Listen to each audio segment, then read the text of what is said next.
Kuwa wa kwanza kupata update mbalimbali, bonyeza subscribe kisha alama ya kengele. Ni maisha ya binadamu hivyo, kukaa kama hivyo. Hapo hana raha, hana lolote, hana buraha, hana chochote. Hali ni kama hiyo inaonekana. Tulikuwa naye yuko vizuri, lakini sasa hivi ndo kama miaka 10 mpaka 11 sasa hivi ndo tumemwona na hali kama hii. Kusema kweli tunahangaika naye. Uhali gani na karibu mpenzi mtazamaji wa Mjawiri Media.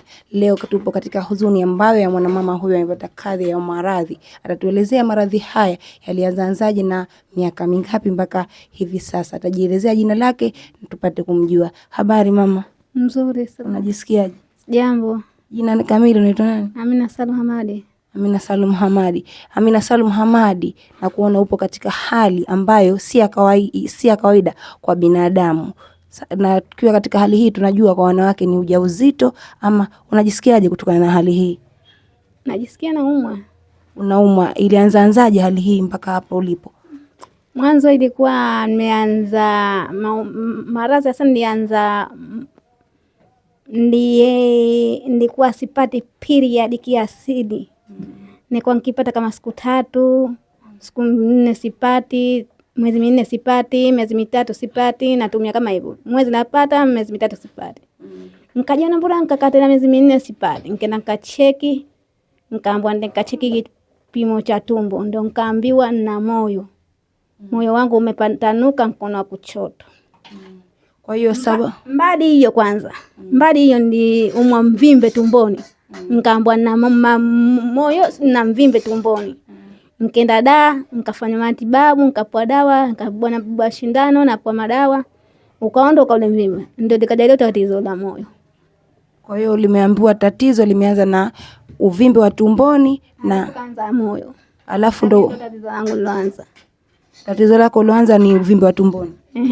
Nikaka kama mwaka ndio likaja moyo. Ukaja moyo. Ndio kapima ukaja moyo, nikaambiwa nina tatizo la moyo. Unajisikiaje ukiwa na hali kama hii? Silali mchana na usiku. Ulali mchana na usiku, yani inakuwaje kuwaje mpaka yani unavyojisikia mpaka unakuwa hupati usingizi, unajisikia tafrani? Siwezi, hapa tumbo nimenibana mote na vivimba uso mzima mpaka miguu. Haya, katika njia ya kiserikali umehangaika. Je, vipi katika mambo ya madua umepitia katika hali hizo? Madua nishasomewa, hospitali nishachoka, nishafika mpaka Muhimbili, hospitali yote nishafika. Kama sasa hivi ukienda kama tatizo la moyo, umeambiwa mwanzo ulianza uvimbe na ukaja moyo. Ukienda sasa hivi unaambiwa sababu ni maana hali ndio ipo vile vile. Na wengine ananiambia kipindi ndio moyo niliambiwa na tatizo la ini nimeharibika. Nimefanya matobotobo. Alafu ndio nikaambiwa figo. Lakini niko na pima nikaambiwa figo halijaharibika zima. Hivi karibu mwaka juzi ni kwenda, kuna mzungu mmoja akaniambia ini nimeharibika, nimetoboka. Unajisikiaje kusikia hatua kama hizo, kwa unahangaika kwenye kutafuta tiba? Ukiambiwa ini limeharibika, huku naambiwa hivi na huku naambiwa hivi, mpaka hivi sasa hapo ulipofikia ni hatua gani ambayo ya mwisho ulitumia? Ndio naenda kutoa maji tumia saizi hatua yangu. Unakunywa maji na unajisikiaje kuwa unapata chakula? Naenda kutoa maji tumboni saizi. Unatoa maji tu baada ya kipindi gani? Saizi nakaa wiki 1, wiki 2, inategemea hivyo tumbo litakapokuja. Unatoa maji, na ukitoa maji na kwa hali inapungua ya kuumwa, unakuwa unajisikia afadhali? Inapungua kidichi kama siku 2 3, lakini ikikaa siku 2 3 tayari maumivu kama kawa. Mpaka hivi ile siku natoa maji na siku ya 2 siku ya 3 tayari. Mpaka hivi sasa unavyonaambia hapa, unakisia kwa miaka mingapi inafika toka uanze maradhi haya? 10.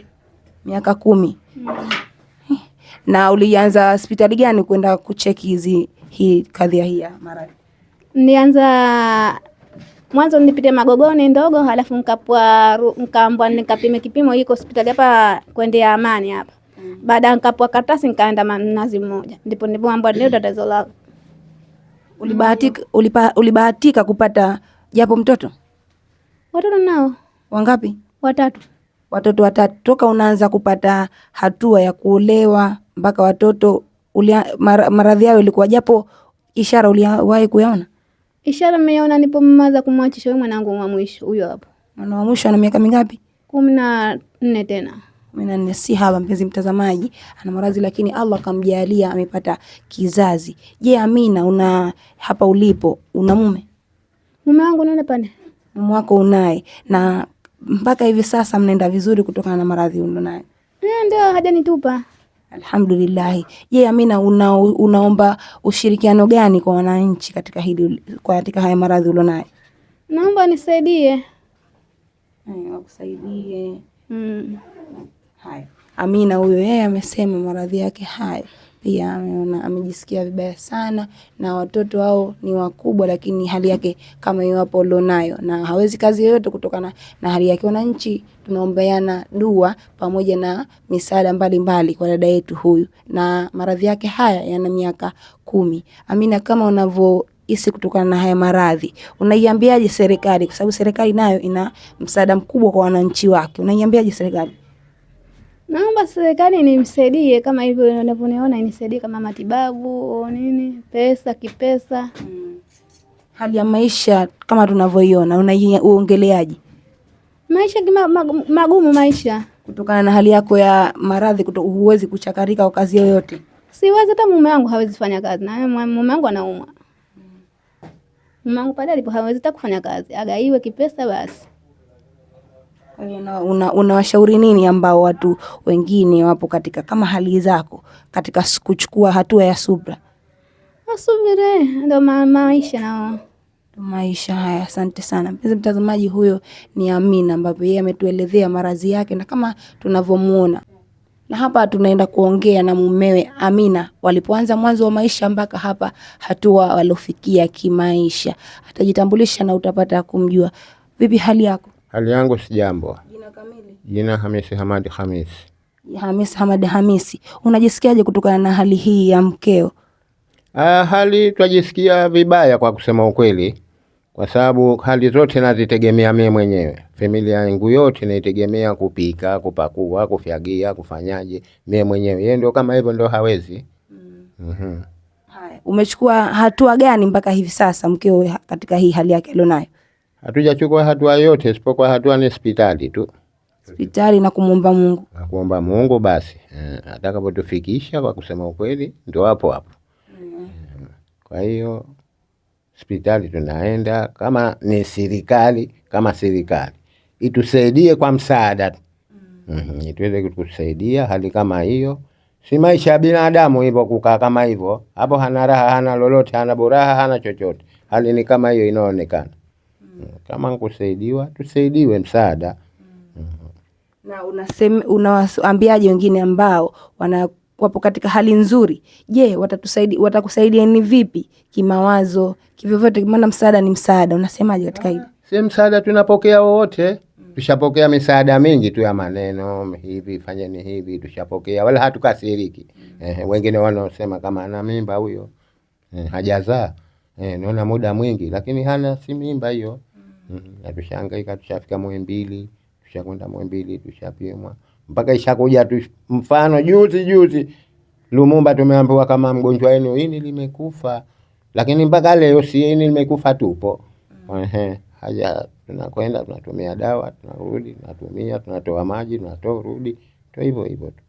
Unajisikiaje watoto wakifika hapa, hali ya mama wanavyoiona? Watoto wanajisikia wanyonge, lakini ndio hawana la kufanya.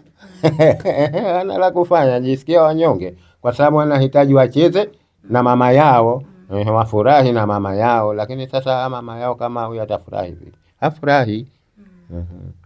Hiyo sisi hali yetu ndugu yangu ni hiyo hapo inayoiona.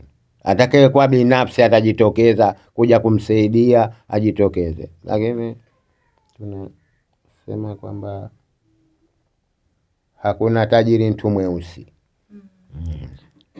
Hiyo hakuna tajiri mtu mweusi. Kuna watu hii pesa wanayo kwa makontena na si ngozi nyeusi, lakini la kushangaa mtu mweupe atoka Misri ndio anakuja kutusaidia Zanzibar. Mtu mweusi anakuwa na pesa trilioni, ana Kigombe kuchinja mfungota tukitizama. Nani wanaotoa? Wanatoa watu weupe, Waturuki kwa nani? Huyo si leo, kama tungelikuwa ishakuja TV nyingine washamuona, washasema hapa, basi ile ingekuwa nkusaidiwa. Mimi sina kitu sifichi. Mimi mwenyewe ule wali wangu wa kula unanishinda. Sina kitu. Lakini maisha yanakwenda, ndio riski tunapata. Riski tunapata. Kwa hiyo kama kutakuwa kuna msaada kusaidiwa, tusaidiwe. Atakayejitokeza kusaidia, hali ni hiyo hapo.